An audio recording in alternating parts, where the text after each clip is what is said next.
السلام علیکم 10th class, کیسے ہیں آپ؟ آج میں آپ کو اسلامیت کا لیکچر نمبر 20 ڈیلیور کرنے جا رہی ہوں، جس کا عنوان ہے حدیث نمبر 15۔ آج ہم حدیث نمبر 15 کا ترجمہ اور تشریح کریں گے۔ حدیث نمبر 15 ہے ہماری: من صام رمضان وقامہ ایمانا واحتسابا غفر له ما تقدم من ذنبہ۔ من کا مطلب جس نے صام روزے رکھے رمضان کے، وقامہ اور قامہ قیام کیا اس کی راتوں میں یا اس میں، ایمان کی نیت سے یعنی اجر کی نیت سے، و احتساباً اور اجر کی نیت سے، ایمان و احتساباً اور اجر کی نیت سے یا احتساب کی نیت سے، غفرہ بخش دیے جائیں گے، لہو اس کے، ماں جو تقدمہ پچھلے، من ذنبہ اس کے گناہ ہیں، یعنی جو اس کے پہلے گناہ ہیں وہ اس کے سارے بخش دیے جائیں گے۔ بامحاورہ ترجمہ ہے جی اس کا: جس نے ایمان اور اجر کی نیت سے رمضان کے روزے رکھے اور اس کی راتوں میں قیام کیا، اس کے پہلے گناہ معاف کر دیے گئے۔ کلیئر؟ اس حدیث مبارکہ میں رمضان المبارک کے روزے اور رات کو تراویح ادا کرنے کی اہمیت پر زور دیا گیا ہے۔ مسلمان ہونے کی حیثیت سے ہم جانتے ہیں کہ رمضان المبارک کے روزے ہمارے لیے کس قدر جو ہے نا وہ رونق اور بہار لے کر آتے ہیں کہ اس میں نیکیاں ڈبل کر دی جاتی ہیں، بلکہ دگنی، بلکہ بہت زیادہ جو ہے نا ان کا ثواب بڑھا دیا جاتا ہے، اور مسلمانوں کے اندر بھی بہت زیادہ جوش و خروش ہوتا ہے عبادات کرنے کا۔ ٹھیک ہے، تو روزہ ہے کیا چیز اصل میں؟ روزے کے لغوی معنی کیا ہیں؟ قرآن پاک میں روزے کے لیے صوم اور صیام کے الفاظ استعمال ہوئے ہیں۔ صوم کی جمع صیام ہے۔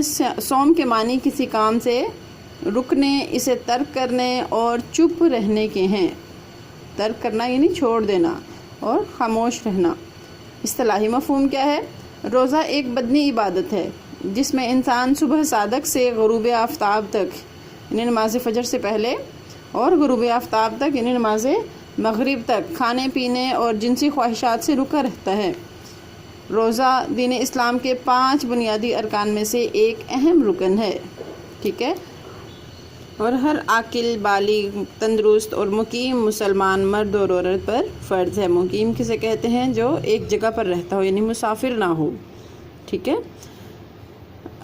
بیمار اور مسافر روزہ چھوڑ سکتے ہیں۔ بیمار جو ایسی بیماری میں مبتلا ہو کہ اسے بھوک برداشت نہ ہوتی ہو تو وہ بھی روزہ چھوڑ سکتا ہے، اور مسافر جس نے سفر کرنا ہو وہ بھی روزہ چھوڑ سکتا ہے۔ چھوڑنے سے مراد یہ ہے کہ قضا کر لے۔ ٹھیک ہے، رمضان المبارک میں ایک جگہ سے دوسری جگہ سفر کرنا ہے اور مشقت والا سفر ہے تو نیت کر لے کہ میں یہ روزہ جو ہے نا وہ چھوڑ رہا ہوں سفر کی بنا پر، اور رمضان کے بعد اس روزے کی قضا جو ہے وہ پوری کر لیں۔ نیکیوں کی فصل بہار: ماہ رمضان میں انسان کے اندر دینی مزاج اور صبر و تقوی پیدا کرنے کے لیے مخصوص دینی فضا پیدا ہو جاتی ہے نا، ایسا ہی ہے، حقیقت میں دینی فضا پیدا ہو جاتی ہے۔ گھروں میں بھی جو ہے نا وہ عبادات کا اہتمام زیادہ کیا جاتا ہے، مساجد بھی جو ہیں وہ عام دنوں کی نسبت بھر جاتی ہیں۔ قرآن پاک کی جو تلاوت ہے اس کا بھی وہ بھی زیادہ مقدار میں مسلمان کرنا شروع ہو جاتے ہیں، اعتکاف کا اہتمام کیا جاتا ہے۔ ٹھیک ہے، ہر طرف دینی فضا پیدا ہو جاتی ہے۔ اس ماہ کو نیکیوں کی فصل بہار اور لیلۃ القدر کو جشن قرآن کی رات بھی کہا جاتا ہے۔ ٹھیک ہے، جشن قرآن کی رات یعنی جس رات اللہ تعالیٰ نے قرآن کریم جو ہے وہ اتارا تھا۔ انسان مسلسل ایک ماہ صرف اللہ کی رضا کی خاطر اپنی نفسانی خواہشات کو قابو میں رکھتا ہے، برائیوں سے بچتا اور نیکیوں کی طرف لپکتا ہے۔ اس طرح اسے ضبط نفس کی وہ قوت حاصل ہو جاتی ہے۔ ضبط نفس یعنی اپنے نفس کو قابو کرنے کی وہ قوت حاصل ہو جاتی ہے جس سے وہ ہر شیطانی ترغیب کا مقابلہ کر سکتا ہے۔ ٹھیک ہے، اور شیطان تو اللہ تعالیٰ کو چیلنج کر کے آیا ہوا ہے نا کہ میں تیرے بندوں کو بہکاؤں گا، دائیں سے بائیں سے آگے سے پیچھے سے ہر طرف سے جو ہے نا وہ بہکانے کی پوری کوشش کروں گا، اور اللہ تعالیٰ کا کیا جواب تھا کہ جو میرے نیک بندے ہوں گے وہ تیرے قابو میں ہرگز نہیں آئیں گے۔ ٹھیک ہے، تو ارشاد باری تعالیٰ کیا ہے رمضان کے بارے میں؟ اے ایمان والو، تم پر روزے فرض کیے گئے جس طرح ان لوگوں پر فرض کیے گئے جو تم سے پہلے تھے تاکہ تم پرہیزگار بنو۔ یہ البقرہ کی آیت نمبر 183 ہے۔ دوسری جگہ اللہ تعالیٰ نے کیا ارشاد فرمایا؟ روزہ رکھنے والے مرد اور روزہ رکھنے والی عورتیں ان کے لیے مغفرت اور اجر عظیم ہے۔ یہ الاحزاب کی آیت نمبر 35 ہے۔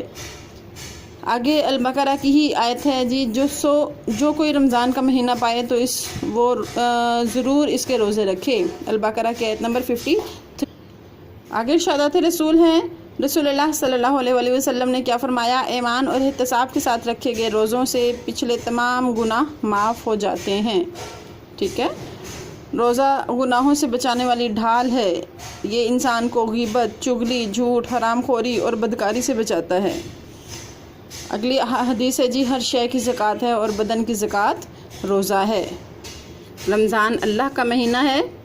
کلیئر؟ آگے 5ویں حدیث کیا ہے جی؟ رمضان المبارک میں اعمال کی جزا 70 گنا تک بڑھا دی جاتی ہے، نوافل کی جزا فرائض کے برابر کر دی جاتی ہے۔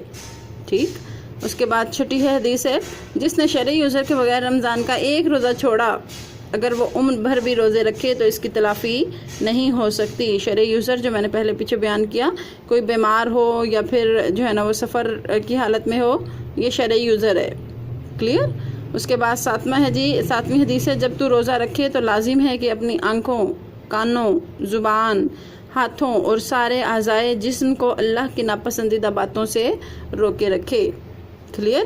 اللہ تعالیٰ نے حدیث قدسی ہے کہ روزہ میرے لیے ہے اور میں خود ہی اس کی جزا دوں گا۔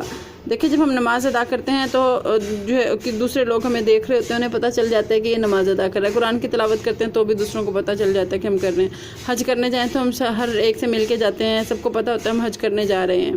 ٹھیک ہے، زکوٰۃ ادا کرتے ہیں تو جن کو زکوٰۃ دی جا رہی ہوتی ہے ان کو بھی پتہ چلتا ہے کہ ہم جو ہے وہ زکوٰۃ ادا کر رہے ہیں۔ کلیئر؟ لیکن روزہ ایک ایسی عبادت ہے کہ یہ صرف روزہ رکھنے والے یعنی روزہ دار کو اور اللہ تعالیٰ کو معلوم ہوتی ہے۔